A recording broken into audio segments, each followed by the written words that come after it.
Here we are. Hi, though, LinkedIn.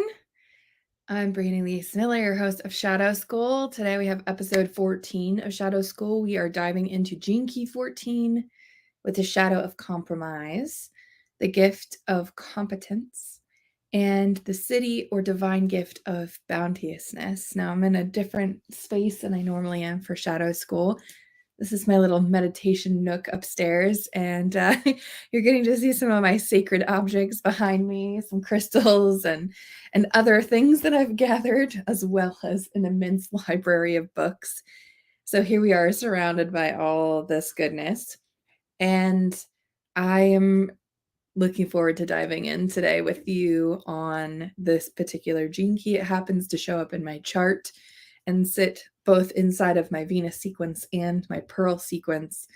And when I first listened to Richard Rudd's audio contemplation of this gene key, I remember it. I was folding laundry in the other room, and I felt so much possibility and richness in this key, and I felt very seen in a way, and I remember it brought me to tears. It was just so beautiful. And so today I hope to share even just a fraction of that wisdom with you through my own study and remembering what this gene key is all about. And what I love so much is that this is a system, a synthesis of wisdom that you can continue to come back to. You know, it's a little bit like your favorite book from childhood, which you probably read many, many times. And if you're like me, you probably also read it in adolescence, and maybe even in adulthood, you read it again. And every time, at every stage in your life, for every version of who you are, in the moment when you read it, you get something different. You add another layer that you take from it. It resonates with you in a different way and on a different level. And that's how I feel about all of the gene keys when I visit them over and over again, but especially this one. It had been a while since I had worked with or contemplated this gene key. And of course, it's just the most appropriate moment. It's just the most appropriate moment that it comes back. It comes back around for another go and another contemplation, another round of contemplation. In today's shadow of compromise with the 14th gene key, we are really diving in. Compromise starts really early in our lives. In fact, even the Gene Keys books offers that we're born with a sense of compromise because we are carrying on all of this genetic data in our cells, but also because we have this question that we're born with on our souls of who am I? What is my purpose? What am I here to do? Why is this so uncomfortable, this entire existence? And so when we're born with these questions, we're born with a separation from a greater wisdom. And therefore, we feel like we are not whole. And so we have this like compromised self that starts so early in life. And then we add on top of that, we've been talking about this for a couple of weeks now. We add on top of that all the layers of conditioning and beliefs and the external reality that's been projected around us, largely grounded in fear. And that really shapes how we see ourselves and the dreams that we carry forward into adulthood and attempt to bring to life in our lives. And one of the biggest compromises that we make is seeing that we need to work in order to earn a living. And we have an entire system built around this in support of it. In fact, now it feels very much like we are trapped in this system. There is no alternative. There is not, other than totally taking yourself out of the collective existence on Earth and going in and living completely off the grid in some, Canadian bush or wherever you are. It feels like there's no opt out of this space that we've created for ourselves where we have to earn a living. And that earning a living has us make so many compromises.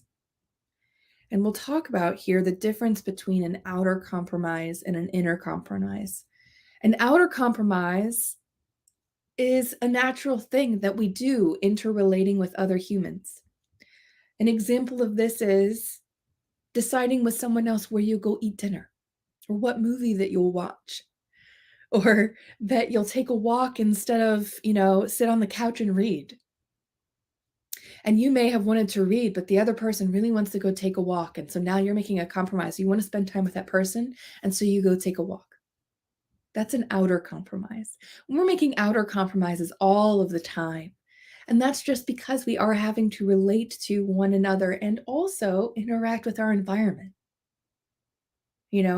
Maybe an outer compromise is you go the same way driving to the grocery store every time, except today there is a detour that you have to take. That's an example of an outer compromise.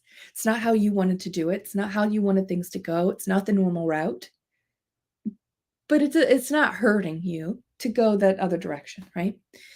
And the difference here between an outer compromise and an inner compromise is this: an inner compromise is when we make a decision or take an action in our lives that is not aligned with the truth of who we are, our values, our ideals in life. And so often we make these compromises, and we make these compromises perhaps without recognizing that we're making these compromises. Maybe we weren't in touch with what our alignment, our values, our sense of core self was at the moment when we made these compromises, when we went down an avenue, when we started to explore a way of working or whatever it may be. But when we tend to make too many inner compromises, we lose a sense of wholeness and integrity with ourselves. And we can end up feeling very trapped in the situation that we have gotten ourselves into. And it feels like the only option in that trap is to continue to compromise and to continue to go against what we more and more become aware of isn't what feels good and right for us and feels true for us. And I say this a lot in work. And sometimes, depending on our situation, we do get into places where it feels like there is no choice. But a lot of the time, we create the scenario for ourselves. It's just being done unconsciously, sometimes even consciously, right? Sometimes we are consciously pursuing externalities that actually have us compromise our inner sense of truth and self. And then we get there, we achieve that thing, and we are dissatisfied, we are burnout, we are unhappy, we are unfulfilled. We feel like we've lost ourselves, we don't know who we are. That also happens too. So there's a whole spectrum here. This is really concerned with the world of work. What work you do, how you do the work, who you are when you do your work, the ways that you work, who you work with. And a big fear here, we talk a lot about the fears that are in the shadow, is that we lack the power and the capacity and the stamina for the long journey to achieve our dream.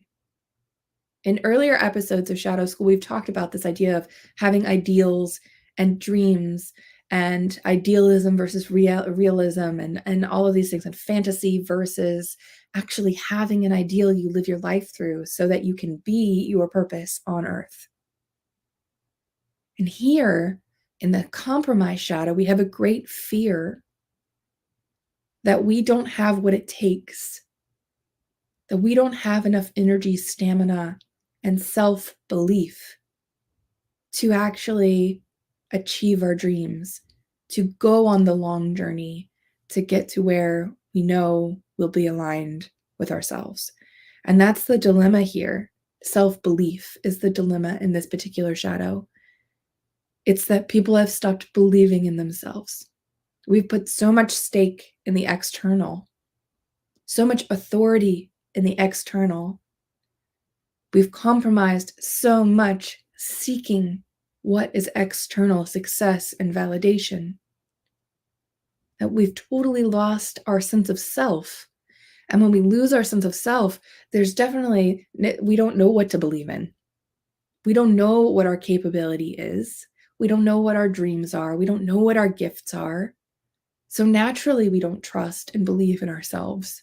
That actually makes a lot of logical sense. So we learn to associate work with effort, with drudgery and boredom and sacrifice, instead of seeing work and contribution as acts of service, of acts that allow us to bring our genius to life, as ways to share our gifts with the world, as a field into which we have creative expression.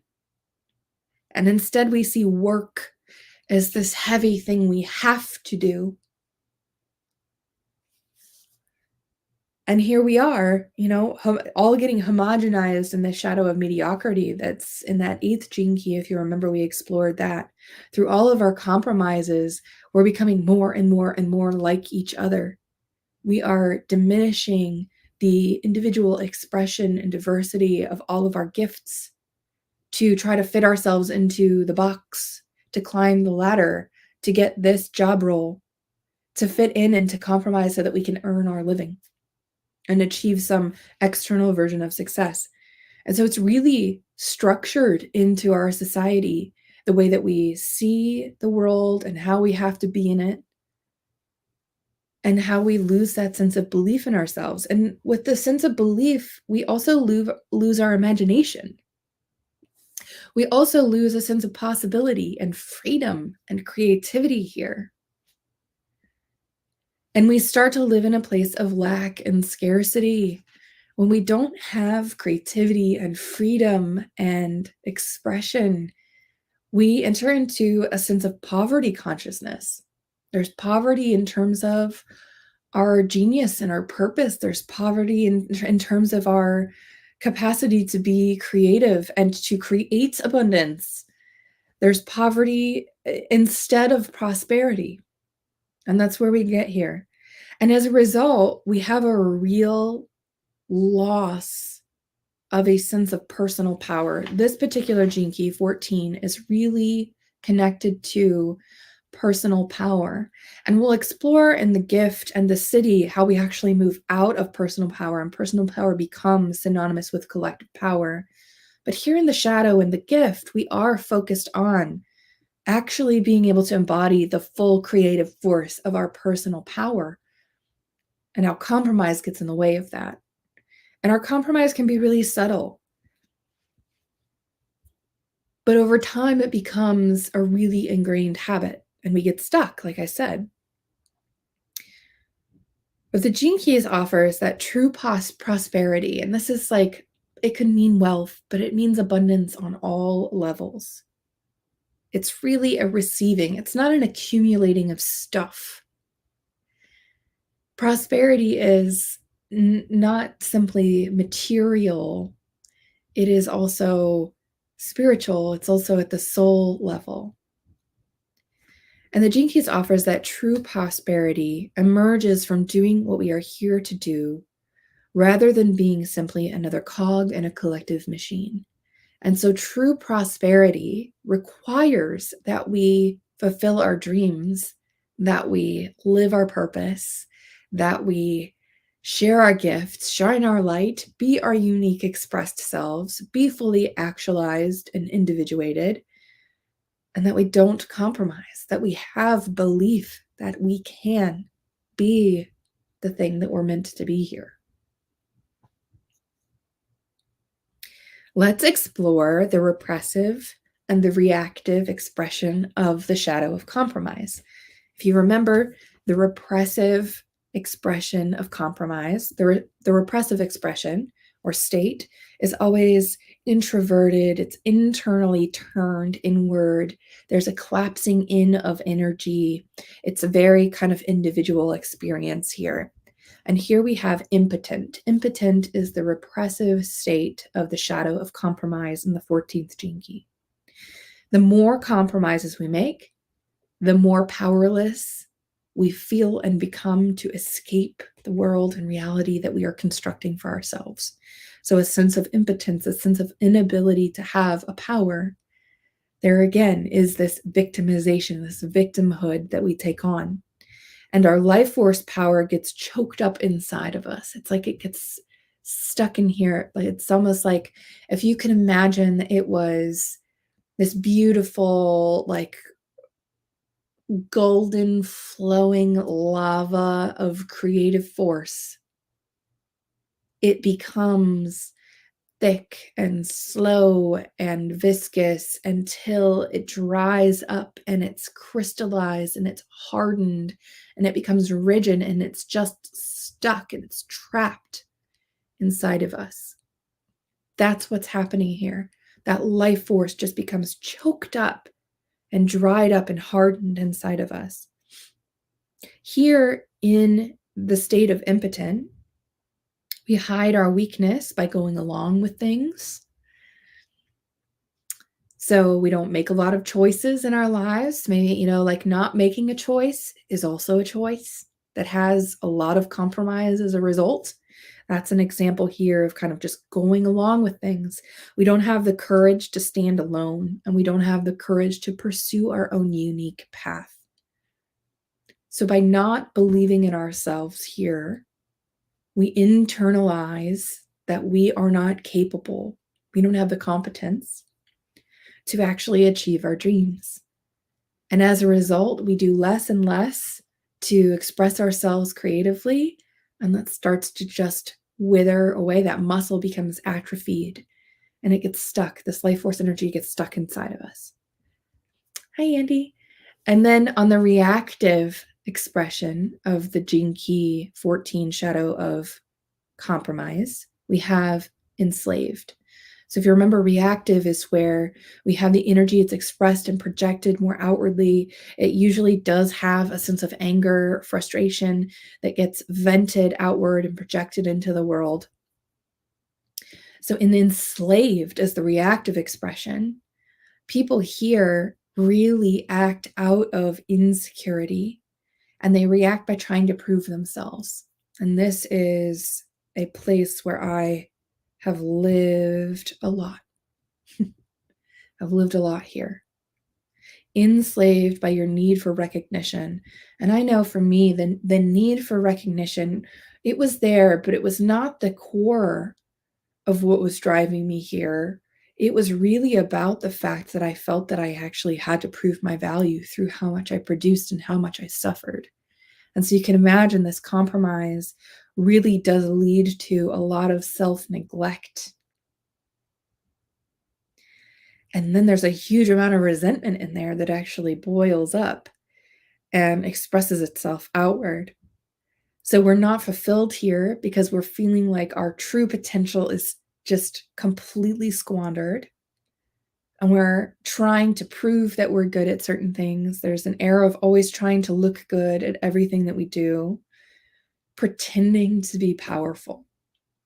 So there's a projection here around competence and get things done attitude and take charge and I can do anything and everything. There's a lot of figuring it out energy caught up in here.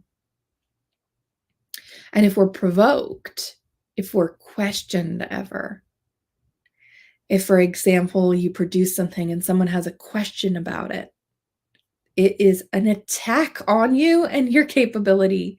It is attack on you and your work and your person to be questioned in your ideas and the work that you produce and in your proving, right? And so there's a lot of insecurity here. It's like poking a bear that has a lot of rage and insecurity because they are feeling self-justified in that they are doing not only everything they can, but they are going above and beyond to do and create things and prove themselves. And if that is questioned at all, there's even like a whiff of questioning there, you unleash the beast. I've been here. But the thing is, true power never needs to prove itself. Again, we're talking about personal power here. It's like people that say they're laid back, never laid back. It's like people that say that they're powerful, people that try to claim something without being that thing. We often try to assert or claim things without embodying them and being them. That's an example here. And true power never needs to prove itself. So I want to shift us a little bit as we go into the gift of competence, because we can feel really trapped by the compromises that we've made in our lives, small and large inner compromises, especially accumulating over time. And we can wake up in moments of clarity in our life and realize, oh crap, how did I get here? I don't like this. I'm unfulfilled. I'm not expressing myself. I'm drained of all life force energy. I am trying so hard to be effective and everything feels so hard. Other people are questioning my work, like all of this is in here, and we can feel so trapped. We've got ourselves to a place. Humans are really good in a lot of, there are a lot of like psychological little phenomenon that happen in our systems. One of them is the sunk cost fallacy. This is like, you've put in so much effort, you spent so much time, you've put so much creative energy into something. Even if you don't like it, it's not going well. You're trying to force it. It's not naturally happening. There's no momentum behind it. Everyone else is questioning it. Like we're here and you're like, why am I here? Humans will tend to, if they feel like they've invested a lot into getting to where they are, they don't want to look at the time, the energy, the money, the degrees they've accumulated, all of this stuff, and go, oh, that was all for nothing. And so they double down. We double down. It's called the sunk cost fallacy. You don't want all of that time and energy that you've sunk into where you are now to go to waste. So it seems reasonable and logical that you would continue going in the same path, because sooner or later it has to change, right? Sooner or later it has to work out. Sooner or later it has to get easier. If just until I can get after this project, or when I achieve this raise, or when I get that promotion, or when I make this much money, and then we'll be to the place where it's okay and we can shift. No, no, no. Beware the sunk cost fallacy. Beware the thinking of, I can't change from this path because it'll be giving up. That's a trap. That's a fear-led thought. Beware of the trap of, I can't change jobs or change my situation because I've now accumulated all of this and I've put so much effort and I have this degree and these student loans. It's a trap. Are you willing to really see the reality of the situation that you're in? To allow yourself to believe in yourself, to start to make decisions and actions that actually get you closer to the true sense of who you are, that get you back into integrity, even if that means you're not using or you're not relying on all the time and effort and resources that you've put into where you currently are. That is scarcity, friends. That's scarcity. That's fear driving the decision to stick with it. That is not you stepping into your truth, seeing a realm of possibility, and making decisions and taking actions that are aligned and in integrity with your truth. And that's how we start to build self-belief. How we build self-belief is we actually start to take action and we make decisions that are aligned with the core of who we are. And we get better at it, better at it, and better at it. And that's when we start to light the fire of our personal power. Our personal power comes back online when we have self-belief, when we're stepping toward our gifts, when we're actually working with the creative expression and fire inside of us, when we are doing things our way instead of compromising and doing them the way that someone else thinks they should be done. So here we move into the gift of competence. This is where we can think logically and laterally. So logically is more like a left brain masculine type of thinking. It's like linear and goal focused and outcome based. And laterally is this fluid, nonlinear, connective field of more feminine right brain thinking. And we need both in order to create and express our genius in the world, in order to evolve and move and learn, listen and learn from what we've got going on. And we talked a lot about listening and learning from our past in yesterday's episode 13. And when we start to move into our gift of competence, a latent genius emerges as we stop making compromises in our lives. When we stop making compromises, when we start to explore who we actually are, what our gifts are that we came here, what our purpose is in life, who we are being as our purpose, we start to see this like genius start to emerge. And genius is like your unique magic, your natural state without all of the conditioning and the compromise and the limiting beliefs and the fear. And you get to see like tiny little pieces of that coming online. You see a glimmer of it. Maybe you even have like an actual vision of it in a meditation. You get to see it come online. And here we see the competence. It's not just being good at something or having the ability to do something. It's also the quality of someone who loves what they're doing. So there is a level of, in the Gene Keys definition of competence, a layer of ability, certainly, but it's also that you love what you're doing, that it lights you up, that there is a creative fire, an endless fire for the thing that you're doing, the genius that you have there. And it actually offers that there are kind of like 4 different qualities to competence: efficiency, enthusiasm, flair, and flexibility. I love it. We have some alliteration here. Efficient means you focus on the quickest and simplest solutions to any obstacles that come up. So we're not out here making things complicated. When we're living in our gifts and we're actually in our gift of competence and we are lit up doing the things that we're doing, we don't have to add on a whole bunch of complexity to solve a problem. We can look at it honestly and just find the simplest, quickest solution to help us overcome any obstacles that are in our way. There's no fuss there. Then we have enthusiasm, which means that you are actually deeply fulfilled in the things that you're doing and that you're good at. I know this seems really simple, but for most of us, the things that we are working at do not deeply fulfill us because we have that really deep inner compromise going. We are doing them, we are working at them so that maybe we can get to an external something at the end that we think has been promised to us. Flair. This means that you are doing it in your own unique, creative way. Now, that doesn't mean you need to go invent a creative, fun way to do it. What this means is that you're bringing your own individual, natural expression to the things that you are doing. That's part of your genius. That's also part of the gift of competence. You are showing up in your own natural, unique manner. And finally, flexibility. So this is applied to anything that you're doing.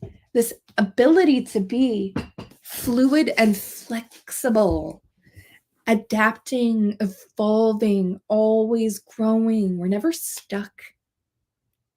We're always evolving. Remember from very, very early in the Shadow School process, we really uncovered a key truth, which is that we have all these agendas that don't matter and are actually false. But nature's agenda, the agenda of the universe, is to expand and evolve. So if we find ourselves stuck and paralyzed, if we find ourselves enslaved and in a state of fear where we're not living our dreams and being our purpose on this planet, we've contracted. But really, the nature of the universe is expansion and evolution. That's the entire agenda.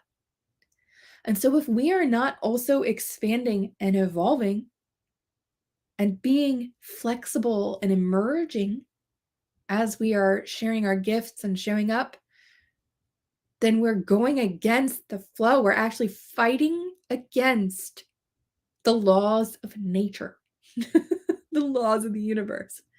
That's when the struggle comes online.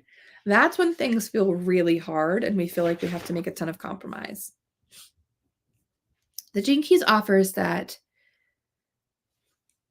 being in the gift of competence, and certainly the Siddhi of Bounteousness, when we get to that in a second, is really about unconditionally generating. And this is like the sun. The sun shines and gives of itself endlessly. And if you look at the sun shining, the service of the sun, as a source of unconditional love, it loves unconditionally. The sun shines no matter what, every single day. That is what we get to here in this gift of competence. We want to unconditionally generate and share ourselves, our gifts. And that in turn creates a huge source of inner wealth and inner radiance that then projects outward and attracts more of the same. It attracts material wealth, material radiance, material success, prosperity, and abundance when we first generate it inside. This is true of love, safety, belonging, like all of these key things, security, stability, like all these things that we want so desperately as humans. We have to create them inside first. It is an inner game. It's an inner game. It's always an inner game. And what's so beautiful about this, yes, it can feel hard. Yes, it's scary and we don't know where to begin a lot of the time. But the fact that the work is an inner game means there's nothing standing in your way except for you. There are no circumstances that can ever stand in the way of you doing your inner work. And so here we have to act, we have to listen, and we have to respond simultaneously. We have to really be in the competence gift. We have to be sharing of ourselves endlessly. And that can sound, if we're coming from a state of scarcity and fear, if we're living in a shadow of compromise, and we are feeling like burnt out and overworked and overwhelmed, the request, the ask that I'm offering of you to share of yourself endlessly feels awful, probably. Now, I'm assuming that, but I'd love to hear from you because I know that's how it would have made me feel. It would have had me feel months and years ago. I now have to give of myself endlessly, but what's for me? Oh my goodness, that is for you, babe. That is for you. Giving of yourself, being in service does not mean you're doing everything and fixing others and doing all this stuff to prove your worth and that you are of service. Giving of yourself endlessly in the way of being your purpose means that you are simply aligned. You know who you are at your core, which means you're always evolving and changing. And that you are embodied in your gifts and you are sharing them no matter what you are doing. It doesn't mean you're working around the clock. It doesn't mean everybody has access to your energy 100% of the time. That's not what giving of yourself endlessly means. It just means you're actually showing up and being present in your life and in your power. So there's a huge creative force here that comes online. And what's really interesting here is that we have this latent power, this attraction, this magnetic field starts to draw in wealth, help from others. People start to show up, opportunities start to show up. We begin to magnetize prosperity to ourselves in a variety of ways. It could be material wealth, but it could also be in relationships that you have, in just the sense of inner peace that you've created and cultivated for yourself. This is what happens when we are guided by an ideal of service, of giving of ourselves in a very different way than we've thought of giving in the past. And the other thing I'm going to point to here before we move into the Siddhi is that there's a piece here about competence that goes even deeper than what we've already talked about. That goes a step, so it's about ability, it's about flair and flexibility and efficiency and enthusiasm. It's about being fulfilled in the thing that you're doing, but it's also about,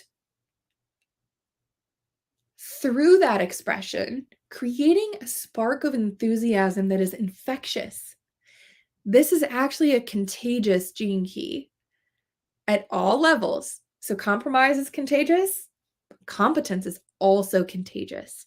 And so here we can actually inspire groups of other people, small teams, our companies, other people around us, our relationships, and our families to achieve things as well, to start to live to their own ideals, to believe in themselves.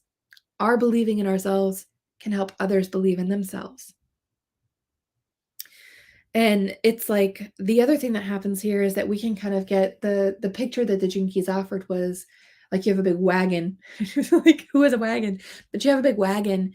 And here in the gift of competence, you are getting behind the wagon wheel and you're like getting the ball rolling. You're like getting it started. Because, once something is in motion, it will stay in motion a lot easier than that first initial push to get it to go.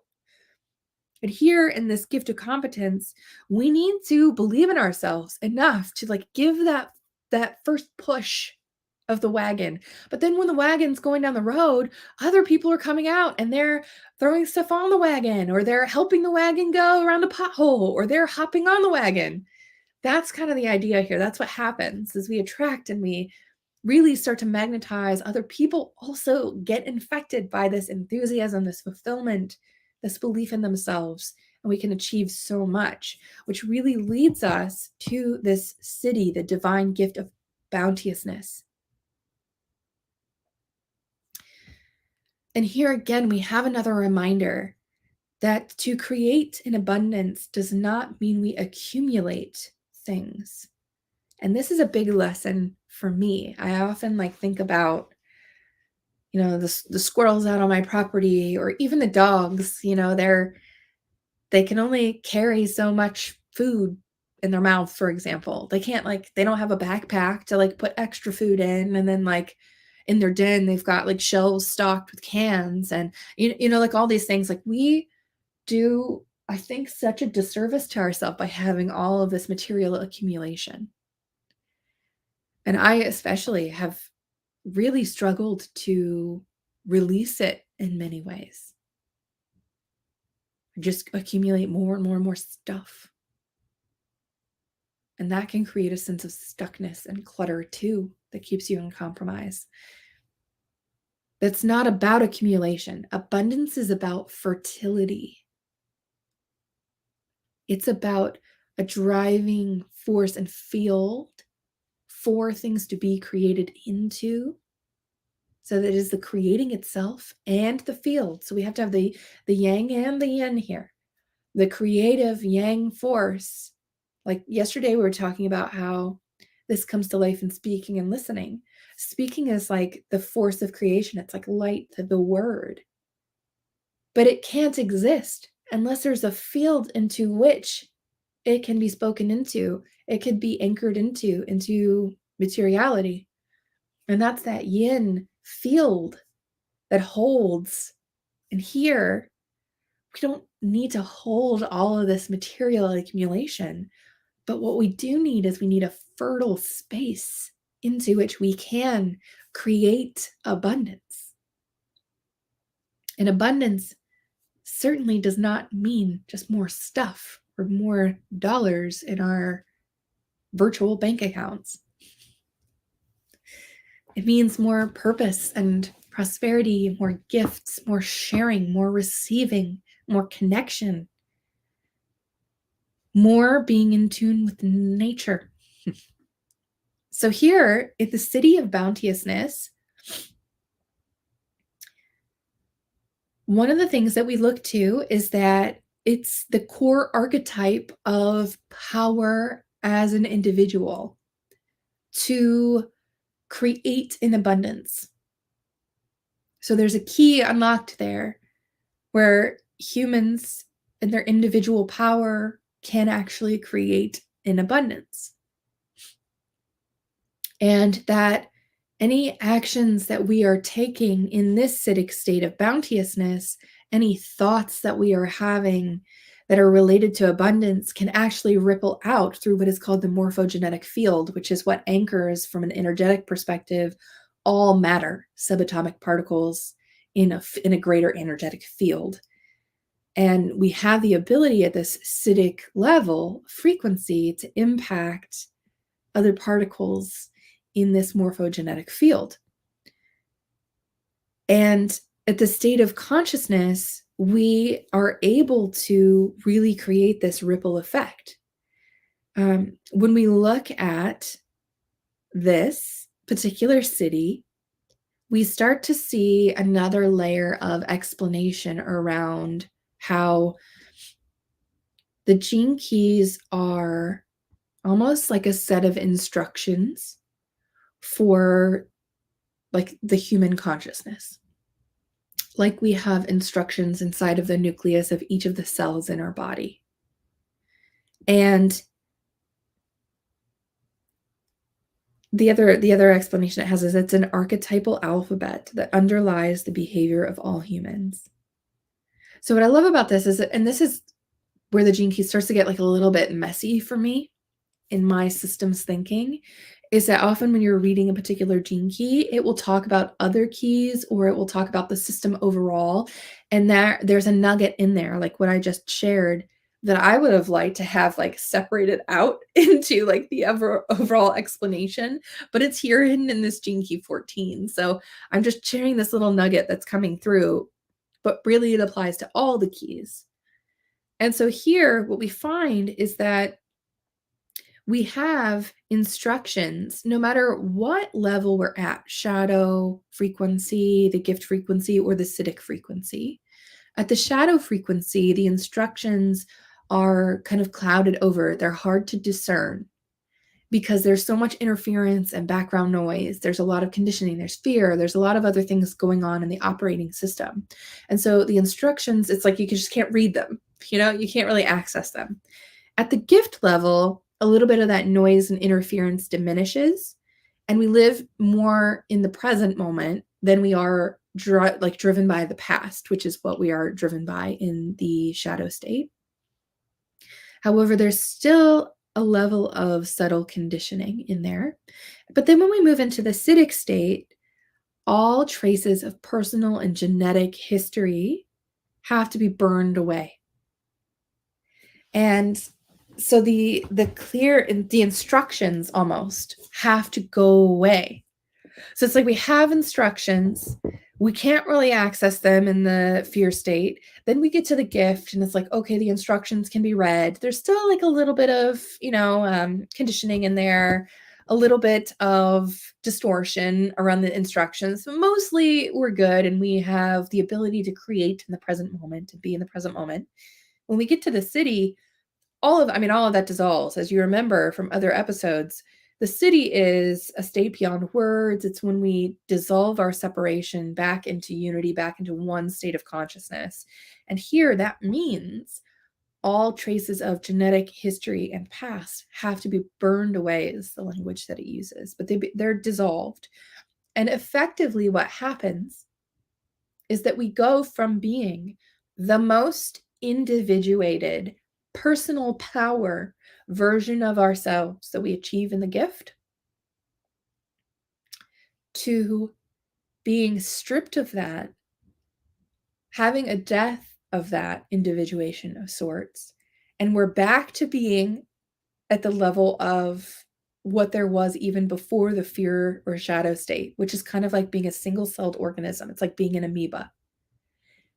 And the parallel that the Gene Keys makes in this Siddhi of Bounteousness is that the highest state of frequency and the lowest state of frequency are very same, like they're the very same thing. It's that we recognize that all there is one set of instructions. We kind of dissolve back into just a pure state of beingness. There is no agenda, there is no personal power. And when we recognize that we are one cell of a larger body together, instead of thinking we're this autonomous thing over here, then we actually are acting in concert with the collective power. And so here in the Siddhi of Bounteousness, personal power and collective power are synonymous. They dissolve into one another. And it talks a little bit about this uniting of heaven and earth. And so we have this state where all humans are at the helm together. That's what is required for uniting heaven and earth and bringing this level of bounteousness and prosperity into our actual being. I want to see if there's one other thing that I wanted to share.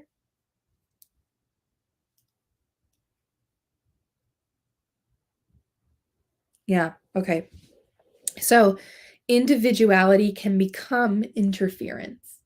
So if we get to the gift state in many of these keys where we're very individuated and we are fully expressed in our own unique natural states, what can happen is this, then if we stick there, if we attach to that, if we don't allow the next level of evolution to take place, which is now a dissolving of everything that we have just done the hard work to articulate, then the autonomy that we've created becomes itself an illness to the greater whole.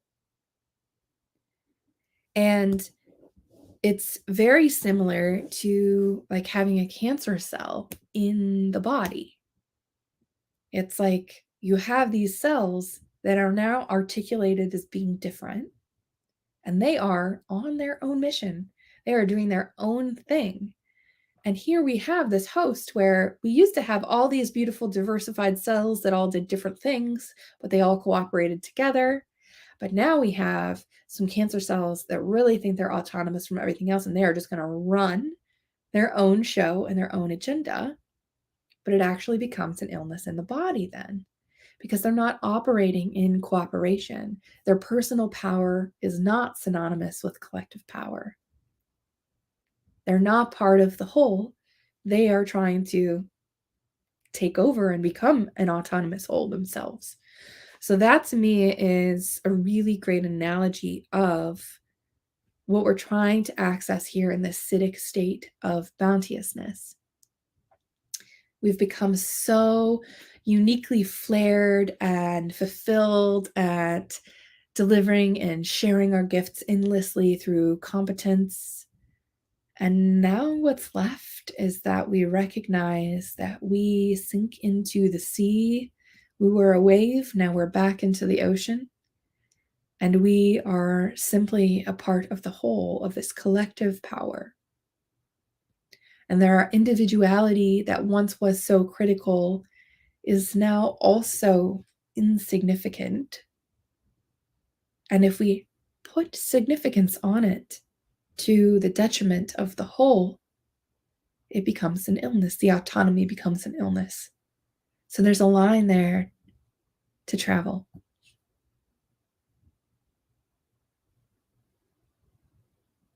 The thing I'll leave you with is that the I Ching gate name for this gene key is possession in great measure. And that does not mean material wealth.